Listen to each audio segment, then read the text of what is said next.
Alors hier, Kevin Kelly nous parlait des tendances inévitables de la technologie. Et quand on parle de blockchain, je pense qu'il y a une de ces tendances qu'il faut avoir en tête, c'est l'ouverture des écosystèmes. Kevin Kelly en parle quand il parle des plateformes comme Facebook, comme Wikipédia, comme l'open source en général, ou évidemment comme Internet. Internet étant vraiment la réunification des réseaux à la base fermée dans un seul et unique écosystème ouvert. Donc si cette tendance est inévitable, il est intéressant de se demander en quoi ça consiste quand on parle de blockchain. Moi, je pense que les blockchains publiques vont devenir de nouveaux écosystèmes.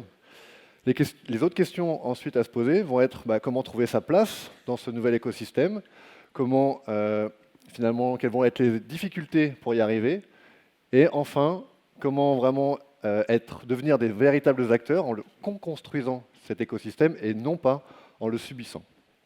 Alors rentrons tout de suite dans le vif du sujet. Aujourd'hui, la blockchain, c'est partout. Vous le voyez sur tous les blogs, sur tous les magazines, que ce soit spécialisé ou non d'ailleurs. Et mon beau-frère, la semaine dernière, me disait t'en parles beaucoup, toi aussi, de la blockchain, tout le monde en parle, mais est-ce que les grandes entreprises, et notamment françaises, font des choses vraiment sur ce sujet? Alors oui, elles sont en train d'en faire. Il y a, dans tous les labs des grandes entreprises, on a des projets blockchain qui traitent de ça. Et même pour les plus avancées d'entre elles, elles visent des mises en production de projets impactant l'utilisateur en fin 2017-2018. Donc je ne vais pas vous faire de tout le catalogue des cas d'usage sur lesquels ça s'applique, mais grosso modo, c'est sûr que c'est le secteur de la finance qui aujourd'hui est en avant sur le sujet, puisque c'est le principal impacté, en tout cas le premier impacté. Et donc on trouve des projets comme le Digital Trade Chain. Donc là, c'est 7 banques européennes qui sont mises dans un consortium pour vraiment redéfinir tout le financement du commerce international. Donc typiquement, c'est un producteur de bière en Allemagne qui essaye de vendre sa production au Vietnam, par exemple. Et en fait, il y a toute une difficulté de faire les financements, puisque l'acheteur dit tant que j'ai pas la marchandise, j'ai peur d'envoyer de l'argent. Et le producteur dit tant que j'ai pas d'argent, j'ai pas envie de faire la marchandise. Donc il y a toute une panoplie de choses à fluidifier de ce côté-là.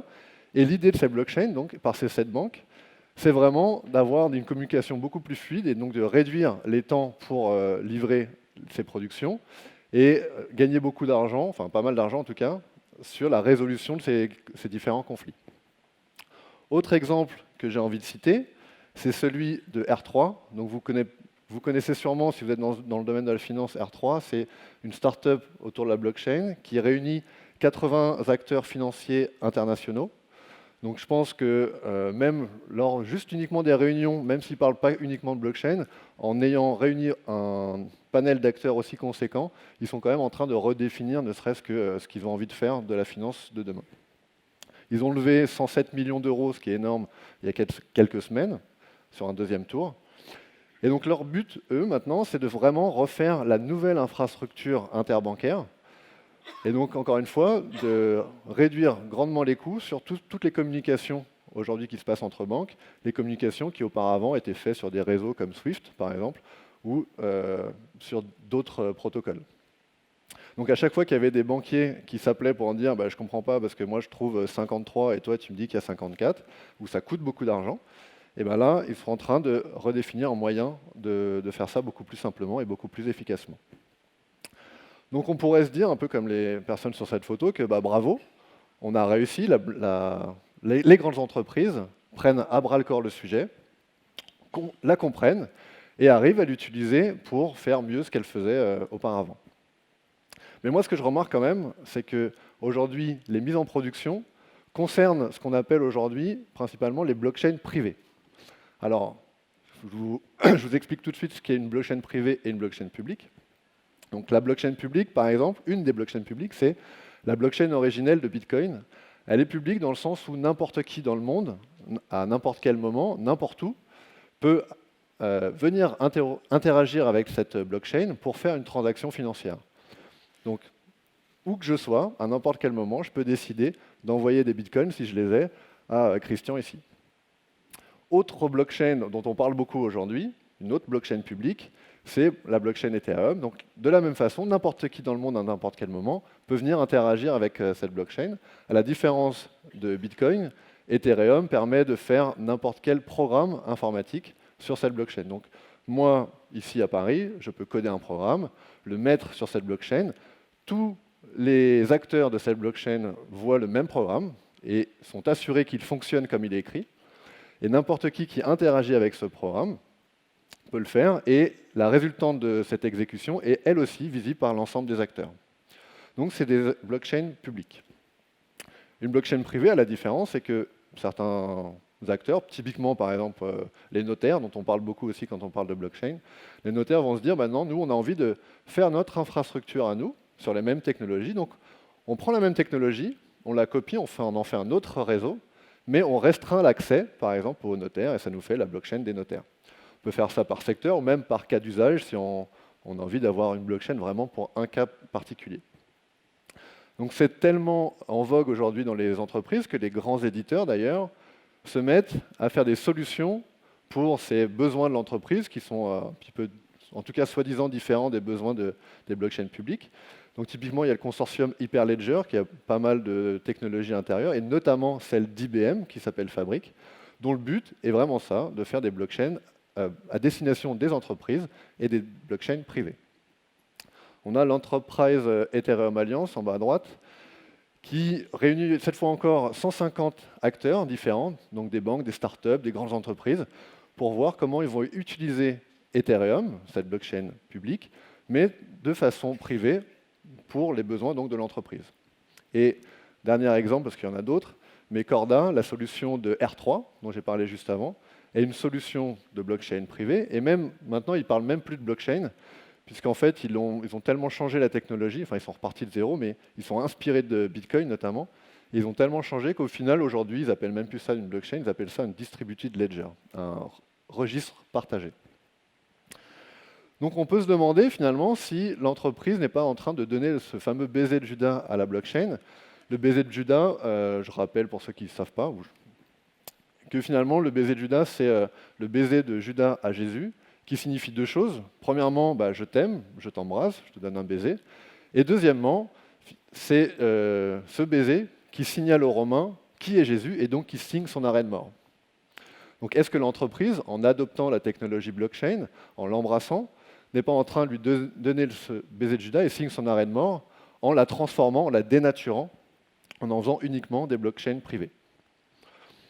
Alors évidemment, la réponse à cette question, c'est non, parce que si la tendance de l'ouverture des écosystèmes est vraie, donc la blockchain publique, qui va devenir un nouvel écosystème, va arriver. Et si on reste uniquement dans une optique de blockchain privée, en se félicitant qu'on arrive bien à comprendre cette technologie, en fait, on ne l'a pas comprise, parce qu'on ne comprend pas les enjeux et les impacts qui vont arriver. Alors pourquoi, la plupart du temps, les gens pensent un petit peu restreint et se focalisent sur des blockchains privées dans les premiers temps? C'est qu'à chaque fois que je fais une formation sur la blockchain, au début, les gens sont très dubitatifs, et à la fin, ils ont bien compris qu'il y avait quelque chose à faire, et la première question qu'ils me posent, c'est finalement comment je vais réduire mes coûts avec cette blockchain. J'ai bien compris que ça allait disrupter tous les secteurs, et le mien en particulier, donc aide-moi quelque part à survivre, et dis-moi comment on va réduire mes coûts avec la blockchain. Sauf que quand on se pose cette question-là, au final, rapidement, on va se trouver à faire la même chose. Parce que finalement, réduire mes coûts, en tout cas moi, réduire des coûts, je sais le faire sur quelque chose que je connais. Si j'essaie de faire quelque chose que je ne connais pas, il va falloir que je fasse des expérimentations, que je vais me tromper, et donc probablement que ça va coûter très cher. Et donc quand on se pose la question de réduire ses coûts avec la blockchain, on se pose la question de comment on va faire la même chose. Et on voit dans ce cas-là, finalement, la blockchain comme uniquement un outil. Comme typiquement une base de données est un outil, Oracle, MySQL, au final c'est la même chose, donc on remplace une techno par une autre, et ça marche. Donc évidemment, l'idée, ça va être de ne pas voir la blockchain comme un outil, mais comme un nouvel espace à conquérir, ce nouvel écosystème ouvert, de la même façon que le mobile à l'époque était un nouvel espace à conquérir, ou qu'Internet était un nouvel espace à conquérir. Donc le parallèle, c'est finalement, dans les années fin 90, début 2000, il y avait des gens qui avaient bien compris Internet, et qui disaient, oui, effectivement, ça change le monde, mais finalement, mettre notre métier sur Internet, c'est un peu compliqué, en tout cas, ça ne nous plaît pas trop. Donc comment on utilise la technologie, Internet, au sein de nos entreprises? Donc de façon caricaturale, les gens se sont mis à faire des intranets, en disant, c'est bien, on va fluidifier la communication à l'intérieur de notre entreprise, et comme ça, on va réduire nos coûts. Mais l'expérience a prouvé que finalement, ce n'est pas les gens qui avaient fait des super intranets qui ont changé la donne, c'est des gens qui ont mis leur métier sur Internet. Donc typiquement, Amazon, ce n'est pas une librairie qui s'est dit on va faire un super intranet, c'est des gens qui se sont dit non, on va faire une librairie sur Internet. Donc ils ont trouvé leur place dans cet écosystème. Donc une nouvelle question finalement qu'on a envie de se poser, qui à mon sens est plus légitime, c'est comment mettre son métier dans une blockchain publique en trouvant finalement sa place dans cet écosystème. Alors, ce que je raconte, ce n'est pas de la science-fiction. Il y a quelqu'un qui a très bien compris ça là récemment, qui a fait une annonce la semaine dernière, c'est Thomson Reuters. Donc Thomson Reuters, son métier, c'est de fournir des informations de marché, donc des cours d'actions, des cours de devises, des taux de change, tout ça, donc à leurs clients. Et pour ça, on les paye. Donc pour accéder à ces web services par lesquels ils délivrent ces informations, on paye un abonnement, ou on paye à chaque fois qu'on appelle ces web services pour avoir ces informations-là. Et bien Thomson Reuters, là, aujourd'hui, ils essaient de faire ça dans les blockchains publiques. Alors pourquoi? Parce qu'à chaque fois qu'on essaie de faire, typiquement là dans ce cas-là, un produit financier sur une blockchain, on se dit on a envie d'enlever des tiers de confiance comme les banques pour traiter entre deux personnes, et donc on va faire confiance à un programme. Sauf que ce programme, il va décider de à qui revient de l'argent en fonction des cours. Sauf que ces cours, il faut bien les injecter dans cette blockchain. Et de base, c'est quelque chose qui est très difficile, enfin compliqué à faire. En tout cas, on ne peut pas, typiquement d'un programme dans la blockchain, appeler un web service à l'extérieur. Donc appeler les API de Thomson Reuters depuis des programmes informatiques dans la blockchain, c'est un peu plus compliqué que ça. Il faut réintroduire un nouveau tiers de confiance qui va faire un peu le proxy entre les programmes dans la blockchain et ce fameux web service de Thomson Reuters. Donc on passe par une réintermédiation, donc ça effectivement ça ne plaît pas vraiment. Et donc là l'idée c'est que Thomson Reuters, au lieu de dire refaites confiance à un intermédiaire, non, faites-moi confiance à moi Thomson Reuters, à qui vous avez toujours fait confiance, et pour interroger maintenant ces informations dont vous avez besoin, au lieu de passer par un intermédiaire, vous passez directement par les programmes que j'ai mis moi-même dans la blockchain publique. Donc ils font ça sur Ethereum, ils font ça aussi sur d'autres blockchains, mais notamment Ethereum. Donc là, c'est vraiment un acteur qui se dit, il y a un écosystème qui est en train de se trouver, mon métier, c'est de fournir des informations de marché, je les fournis directement dans ce nouvel écosystème. Alors il y a plusieurs freins dont je vais parler, il y en a un que je vais évoquer rapidement, c'est celui du législatif, parce qu'à chaque fois qu'on pense est-ce qu'on peut vraiment utiliser le blockchain, est-ce qu'on a le droit de le faire? Est-ce que c'est légal? Quelles sont la régulation autour de ça? Quelle est la jurisprudence? Donc ça, effectivement, les grandes entreprises se posent ces questions-là, notamment parce qu'elles sont toujours dans un état de droit. Donc l'état de droit, c'est ce qui est écrit dans les textes, c'est la loi. A contrario, des personnes, typiquement les gens de la Silicon Valley, sont plutôt dans des états de fait, c'est-à-dire qu'ils poussent les faits et après on verra. Donc c'est vraiment la culture entrepreneuriale, voire libertarienne, qu'on peut trouver dans les acteurs de la Silicon Valley. Donc pour expliquer ça, finalement, une bonne analogie, c'est vous êtes mineur, vous n'avez pas le droit de boire de l'alcool, c'est ce qui est marqué dans le texte, dans les lois. Et l'état de fait, c'est de voir votre adolescent avec une bonne gueule de bois le dimanche matin. Ça, c'est l'état de fait. Et donc, tant que les grandes entreprises, et c'est normal qu'elles sont dans les états de droit, elles seront toujours un petit peu en retard sur les gens qui sont sur des états de fait. Exemple très représentatif de ce que je viens de raconter, la Caisse des dépôts qui lance une initiative très innovante, à mon avis, ils sont quand même en avant sur le marché, et ce n'est pas parce que j'imagine qu'il y en a dans la salle que je dis ça, je le pense vraiment. Donc, la régulation française aussi adopte une posture que je trouve intéressante, qui dit on va laisser l'expérimentation avant de réguler. Donc ça, je trouve que c'est la bonne façon de faire. Avant de mettre des barrières, on va quand même regarder si ça peut marcher. Et donc la Caisse des dépôts, rapidement après, a lancé un projet et le continue là. Ils ont lancé cet article la semaine dernière qui dit on va, nous aussi, essayer d'utiliser une blockchain. Donc dans l'idée, ils essayent d'aller sur des blockchains publiques à la fin. Mais bon, au passage, ils utilisent des blockchains privées pour faire des expérimentations, ça c'est logique. Ça, c'est vraiment un projet que je trouve innovant, avec aussi la particularité que justement, il va essayer de voir si la régulation française est adaptée à ça, s'il faut la changer, ou comment des programmes informatiques vont pouvoir s'adapter, eux, à la régulation. Donc c'est aussi une expérimentation sur la régulation, et c'est intéressant de le faire, et c'est le bon moment, parce que je ne crois pas qu'il y ait des gens qui aient essayé ça dans d'autres pays. Mais il y a des gens qui sont dans des états de fait et donc ils ne se posent pas toutes ces questions. Ils trouvent des brèches, donc typiquement ils vont dans des pays, je crois comme la Suisse, pour faire ce qu'on appelle aujourd'hui des ICO. ICO, c'est une levée de fonds, voilà, sur la blockchain publique Ethereum notamment. Donc en gros, vous émettez des actions de votre future entreprise, ou des coins ou des tokens, c'est un peu la même chose. Pour simplifier, on va appeler ça des actions. Donc vous émettez des actions, des gens vous envoient de l'argent via cette plateforme Ethereum et en échange, vous leur donnez des actions de votre société dans l'espoir que plus tard, ces actions vont valoir plus cher ou que vous allez donner des dividendes avec ça. Donc ça, c'est pas une vue de l'esprit. Depuis le début de l'année, on a plus de 350 millions de dollars qui ont été investis de cette façon-là. Donc ça, c'est un site qui recense ces fameuses ICO. Il y en a, je crois, une quinzaine ou une vingtaine depuis le début de l'année. Donc en 6 mois, il y a eu 350 millions de dollars investis. La plus haute là-bas, je ne sais pas si vous voyez, en haut à droite, en tout cas, c'est 153 millions de dollars qui ont été levés pour un projet, Bancor, je vous passe le détail.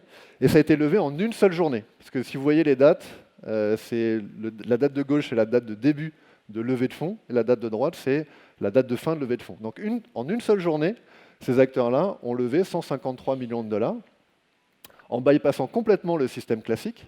Donc c'est déjà un secteur qui est aujourd'hui, et ce n'est pas le futur, c'est aujourd'hui, est disrupté par cette technologie-là. Et sur ce site, vous pouvez aller voir, je crois qu'il y en a une soixantaine qui sont prévues entre aujourd'hui et décembre 2017. Donc ce n'est pas de la science-fiction, c'est aujourd'hui. Donc, rappelez-vous cette question, comment mettre mon métier dans une blockchain publique? Donc quand on se pose cette question et qu'on essaye de le faire, on a pas mal de freins, des freins technologiques dont je ne vais pas évoquer maintenant, parce qu'aujourd'hui, je vais essayer de me concentrer sur 2 freins qui me paraissent essentiels, c'est celui de la confidentialité et celui de la gouvernance.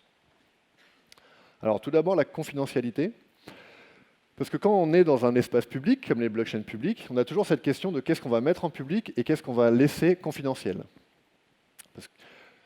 L'intérêt des blockchains publiques, c'est que ce soit vraiment beaucoup plus transparent, mais dès qu'on est transparent, on est plus confidentiel. Et dès qu'on a envie de laisser des choses confidentielles, comme par exemple les données de santé, eh ben, on ne peut plus laisser cette transparence. En tout cas, on n'a pas envie. Ça, c'est intéressant parce que les banques, quand ils ont vu arriver le Bitcoin à la base, ils se sont dit non, ça c'est beaucoup trop opaque, beaucoup trop confidentiel, beaucoup trop anonyme, et donc on n'en veut pas. Et après les premières expérimentations, c'est les mêmes acteurs qui se sont dit oula, en fait, votre technologie, elle est beaucoup trop transparente pour nous là. Il va falloir limiter ça. Donc pour limiter cette transparence de base des blockchains, on a plusieurs techniques, comme par exemple stocker uniquement des preuves dans les blockchains. Donc d'ailleurs sur Bitcoin, on ne fait que ça, on ne stocke jamais les données dans la blockchain Bitcoin, on stocke uniquement les preuves. Sur Ethereum, qui peut faire beaucoup plus de choses, là on peut stocker vraiment les données, et l'intérêt c'est qu'on va pouvoir utiliser les programmes pour automatiser le traitement de ces données sur les blockchains Ethereum. Mais si on a envie de laisser des données confidentielles, ce qu'on peut faire, c'est quand même de garantir leur validité, leur conformité, en stockant les preuves et non pas les données. Donc ça, c'est ce qu'on peut faire aujourd'hui. Il y a des technologies, Lightning Network sur Bitcoin ou Redon sur Ethereum, qui vont permettre de faire des échanges de point à point entre acteurs, sans passer par la transparence de la blockchain publique, tout en laissant encore une fois, la validité finale, donc on échange de pair à pair, et à la fin, quand on est d'accord, eh ben, on met le résultat sur la blockchain publique. Et dans plusieurs années, on aura aussi des cryptographies avancées pour pouvoir finalement obfusquer toutes les données et faire des traitements quand même dessus. Mais surtout, il faut toujours se poser cette question de ce qu'on a envie de laisser sur la blockchain publique, au vu de tous, et ce qu'on a envie de laisser de façon confidentielle. Il faut voir aussi que cette question, elle peut être différente en fonction des cultures ou même en fonction du temps. Typiquement, aujourd'hui, si je demande à quelqu'un dans la salle quel est son salaire, probablement qu'il ne va pas avoir envie de me le divulguer. En Suède, vous pouvez faire cette interrogation sur un annuaire en ligne. Donc vous payez 10 € et vous pouvez demander finalement le salaire de n'importe qui en Suède. Donc au début, ça a fait des tollés. Mais là, ça fait 10 ans que ça marche et aujourd'hui, en fait, les gens y voient une très grande vertu parce que ça permet notamment de lutter contre les inégalités salariales et notamment entre les hommes et les femmes. Donc, ce qui était tabou à une époque peut devenir transparent plus tard. Et justement, c'est vraiment le moment de se poser les questions parce qu'on a la chance d'avoir plein d'acteurs des différents secteurs autour de la table. Et dans un groupe de travail avec des banques, encore une fois, on se posait la question si la donnée du compte bancaire final à qui allait l'argent, elle devait être transparente ou pas. Alors nous, moi en tout cas, en tant que technique, je disais bah, si on le laisse transparent, c'est quand même vachement plus simple parce que la technologie, elle est transparente. Réponse de technique. Réponse d'un des banquiers qui dit non mais vous vous rendez compte, ça, si on fait ça, ça va limiter les possibilités pour les clients, pas pour les banques, hein, mais pour les clients de finalement cacher un petit peu l'argent dans des paradis fiscaux. Donc là, d'autres personnes, hein, pas que nous, mais aussi d'autres banquiers, se sont dit mais ce serait quand même bien que ce soit plus transparent du coup.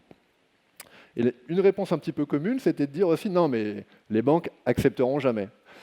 Et là, un banquier que j'aime beaucoup quand même, qui a posé cette question, mais au lieu de se poser la question de ce que les banques veulent, je vous rappelle que les banques, finalement, c'est nous, on est tous là autour de la table, donc posons-nous la question nous-mêmes de ce qu'on veut mettre. Et posons-nous la question du modèle de société et de nos sociétés qu'on a envie de faire. Donc c'est vraiment l'occasion de se poser la question, et c'est un des avantages de travailler sur ce sujet d'innovation. Deuxième sujet, et deuxième frein, finalement, à l'adoption des blockchains publiques, c'est celui de la gouvernance. Donc pour introduire ce sujet de la gouvernance, je vais rappeler ou expliquer l'épisode de The DAO. Si vous connaissez l'univers de la blockchain, vous en avez entendu parler. The DAO, c'est donc la première, soi-disant, DAO. Donc une DAO, c'est une Decentralized Autonomous Organization, une organisation autonome décentralisée. Autonome parce qu'elle est régie, et sa gouvernance interne est régie uniquement par des programmes informatiques, et décentralisée parce que ces programmes tournent sur la blockchain Ethereum, qui est elle-même décentralisée. Donc l'idée de The DAO, c'est un capital d'investissement, ou un fonds d'investissement. Donc première étape, on lance des programmes sur la blockchain. Hop, après, on lance des programmes sur la blockchain, donc ça c'était en avril de l'année dernière. Et n'importe qui, n'importe où dans le monde, peut dire, bah, moi, j'envoie des Ethers, donc de l'argent, j'envoie des dollars finalement, pour simplifier, à ces programmes-là. Et ces programmes, en échange de l'argent que vous leur avez envoyé, vous donnent ces fameuses actions, ces fameux tokens. Ils attendaient 500 000 $, l'équivalent de 500 000 $ en investissement, ils en ont eu 150 millions. Donc à l'époque, c'était le plus gros crowdfunding de l'histoire. Vous l'avez vu, ça vient juste de se faire dépasser par un autre crowdfunding de la même façon. Et donc The DAO, c'était censé être uniquement du code. Et d'ailleurs, il disait, le code c'est la loi, code is law. Et d'ailleurs, quand vous investissez, on vous disait bien, attention, c'est jeune, les DAO, ça peut être risqué. Ethereum, c'est pas encore complètement prouvé, donc ça aussi, ça peut être risqué. Et comme le code c'est la loi, bah, s'il y a un problème, venez pas pleurer parce qu'on ne fera rien pour vous. Donc le code c'est la loi, mais du code, ça peut aussi être hacké.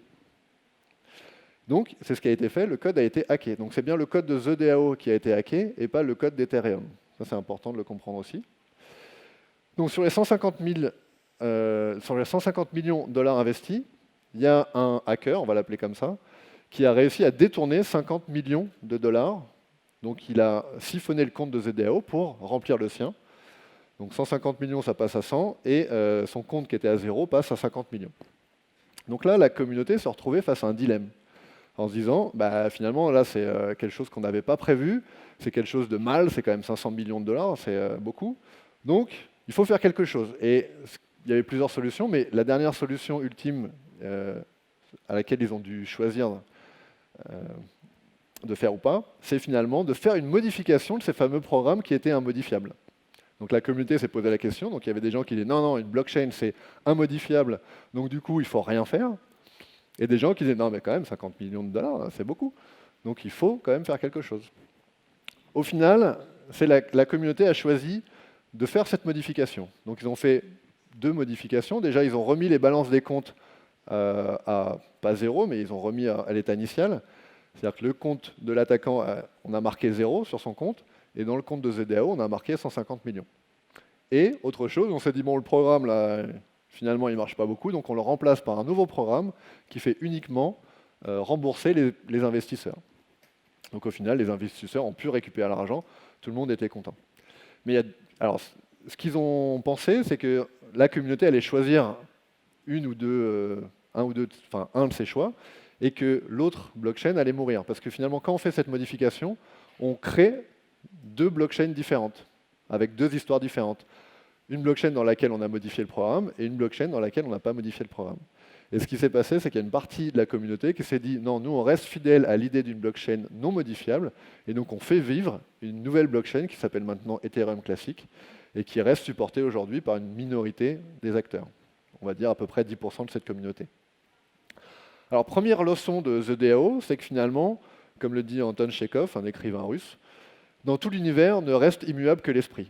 Et le fait même de se poser la question est-ce qu'on doit intervenir sur cette blockchain ou pas, prouve qu'on peut le faire, tout simplement. Donc, c'est important d'avoir cette question de gouvernance à la fois des programmes et à la fois de l'infrastructure, puisqu'à la fin, je pense qu'on devra se reposer cette question un jour ou l'autre. Parce qu'aujourd'hui, on a fait ça parce que quelque part, c'était un petit peu une erreur de jeunesse de la plateforme et de la communauté qui créait ces programmes. Donc ils ont dit, bon ok, on le fait une fois, et puis promis, on vous le refera plus jamais, peut-être. Mais on peut imaginer dans un futur peut-être un petit peu lointain qu'avec l'Internet des objets, on parle aussi souvent de blockchain Internet des objets, et ben on ait des programmes informatiques qui contrôlent nos objets. Donc, cas un petit peu extrême, on peut penser qu'un programme dans cette blockchain, à un moment, fasse que votre Tesla aille dans le mur. Ou contrôle le pacemaker de votre mari, par exemple. Donc on peut imaginer qu'à un moment donné, et pour ma part, je l'espère pas trop, mais qu'il y a des programmes dans cette blockchain qui tuent des gens. Et donc là, on va devoir se poser cette question de est-ce qu'on modifie ce qui ne doit pas être modifié, ou est-ce qu'on laisse comme ça, et tant pis si on tue des gens. Donc à mon sens, on va se reposer cette question. Donc aujourd'hui, on peut voir cette gouvernance déjà au sein de nos applications. Donc au lieu de dire notre programme est non modifiable, on peut prévoir le fait d'annuler et remplacer un contrat, comme on fait aujourd'hui dans les contrats papier. Un contrat papier, vous n'avez pas le droit de raturer après et de venir non mais finalement c'est pas ce que j'avais dit. Ce que vous faites, c'est que finalement vous créez un nouveau contrat, vous le signez par les deux parties, ça annule et remplace le précédent, et le précédent vous le jetez à la poubelle. Là en fait, comme c'est du code informatique avec lequel on peut faire à peu près ce qu'on veut, eh ben, on peut coder ces fonctions d'annule et remplace. Reste à savoir quels vont être les checks, les vérifications pour nous permettre de modifier ce contrat. Parce que s'il y a une seule personne qui peut modifier le contrat à sa guise, on a une asymétrie et donc on ne fait plus confiance à ces programmes. Mais une façon de faire, typiquement, c'est de regarder si toutes les parties prenantes et tous les utilisateurs de ce programme sont, eux, OK pour le modifier. Et dans ce cas-là, on annule et remplace, on fait une migration de données et on annule le précédent. Gouvernance au sein de l'application et gouvernance de la technologie elle-même. Donc ce qu'a montré The DAO, c'est qu'au final, c'était la communauté qui le faisait. Au final, vous pouvez supporter ou pas une blockchain en téléchargeant la nouvelle version du programme. Donc intéressant aussi, c'est que quand je posais cette question de gouvernance il y a plus d'un an, donc avant l'épisode de The DAO, il y a des gens qui me disaient non mais t'as rien compris, finalement il n'y a pas de gouvernance dans Bitcoin, dans la technologie, et c'est très bien comme ça, il ne faut pas en mettre. Et après The DAO, les gens ont dit non mais finalement regardez, il y avait bien une gouvernance, c'était celui de la communauté, le vote par la communauté, en installant le logiciel, et donc c'est le vote le plus démocratique qui soit. Moi je trouve ça quand même assez rigolo qu'une gouvernance qui auparavant était ignorée ou inconnue, et découverte, bah, finalement c'est la meilleure gouvernance qui soit. Donc je pense quand même qu'il faut y réfléchir un petit peu et essayer de mettre cette gouvernance dans la technologie elle-même. Et au moins y réfléchir. Si on se dit bah, finalement c'est la meilleure gouvernance qui soit, bah, très bien, on fait rien, et tant mieux, ça fait moins de boulot. Mais si on se dit que c'est pas la meilleure, alors il faudra agir. Aujourd'hui, on peut distinguer 3 groupes d'acteurs dans cette communauté. Les développeurs qui créent la technologie en fonction de ce que la communauté leur dit, mais c'est quand même eux qui la codent. Les mineurs, qui sont une classe à part des utilisateurs, puisque c'est ceux qui sécurisent le réseau. Et troisième partie, c'est vraiment les utilisateurs comme vous et moi, qui utilisons cette technologie. Et aujourd'hui, on peut se demander si notamment les mineurs n'ont pas une place trop importante et un pouvoir de vote un peu plus important que les autres, et donc qui crée finalement une démocratie à 2 vitesses. Et donc ce sujet de gouvernance, il n'y a pas moi qui en parle, il n'y a pas que moi qui en parle. Backfeed, qui est une société qui, depuis le début, en fait, a posé cette question de gouvernance dans ses blockchains publiques, et qui d'ailleurs a proposé un nouveau système de gouvernance pour The DAO, à l'époque où ils ont sorti The DAO. Bon, manque de peau, ils n'ont pas eu le temps de lancer ce projet et qu'il soit ratifié. Et Tezos aussi, c'est une blockchain, non, c'est un projet pour lui aussi mettre des systèmes de gouvernance explicites dans la technologie Ethereum. Donc il faut bien comprendre que tous les votes comptent.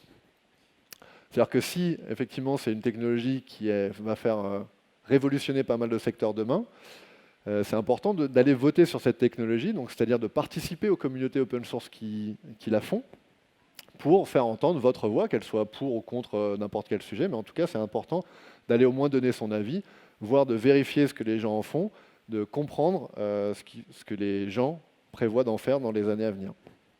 Donc il y avait Philippe Devos de la Caisse des dépôts, une fois dans un atelier de travail, qui posait cette question, mais est-ce que les grandes entreprises doivent déléguer des gens pour comprendre vraiment cette technologie et participer aux communautés? Donc évidemment, il avait la réponse, c'est évidemment oui, parce que si on ne le fait pas, en fait, on reste subisseur, on subit la technologie, au lieu de prendre part et vraiment d'en être acteur.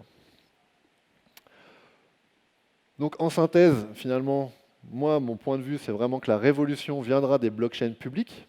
Et donc si on fait des expérimentations sur les blockchains privées et qu'on gagne de l'argent dessus, très bien, mais il faut bien penser qu'à terme, la blockchain publique va vraiment révolutionner pas mal de secteurs. Et toute la révolution dont parlait Don Tapscott l'année dernière à l'USI, elle viendra des blockchains publiques. Et du coup, la question à se poser, c'est vraiment comment mettre son métier dans une blockchain publique pour intégrer cet écosystème. Et dernier message, vraiment, il faut aller participer à ces communautés open source pour faire entendre nos voix et finalement faire que la technologie suive un peu nos envies à nous et nos projets de société. Pour expliquer aussi l'impact que peut avoir un écosystème autour de la technologie, je prends cette personne, Mark Andreessen, qui est un des développeurs, un des fondateurs des navigateurs tels que Mosaic ou Netscape à l'époque. Donc c'est quelqu'un dont on peut dire qu'il a façonné Internet tel qu'il est aujourd'hui. Et aujourd'hui, il possède un fonds d'investissement qui s'appelle Y Combinator, qui lance un peu les meilleures startups de la Silicon Valley. Donc aujourd'hui aussi, il a un impact sur le monde, carrément. Et en 2012, ce qu'il dit, c'est qu'il dit en fait, une des erreurs, c'est qu'on aurait dû mettre des micro-paiements dans le navigateur. Donc mettre des micro-paiements dans le navigateur, c'est pas anodin.